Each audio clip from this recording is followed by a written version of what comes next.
अमळनेर शहरात भालेराव नगर गुरुकृपा कॉलनीतील नाल्याच्या पुराने प्रचंड कहर केल्याने अवघ्या 1 महिन्याच्या बाळासह एक कुटुंब भीतीने थरथरत घरात पाणी शिरल्याने पाण्यात जीव वाचवण्याची धडपड करीत होते. मात्र अमळनेरकरांच्या बहादर अग्निशामक दलांनी व आरोग्य कर्मचाऱ्यांनी मोठ्या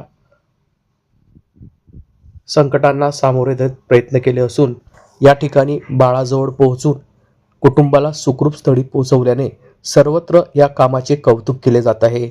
अमळनेर आरोग्य विभाग व अग्निशमन कर्मचाऱ्यांनी 1 महिन्याच्या बाळाला सुखरूप पुरातून बाहेर काढले असून यावेळी सर्वत्र त्यांचे कौतुक होत आहे.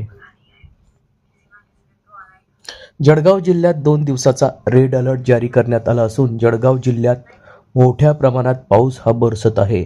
आज अमळनेर शहरामध्ये संपूर्ण पुराने विळखा घातला असून बोरी नदीला देखील मोठ्या प्रमाणात पूर आला आहे.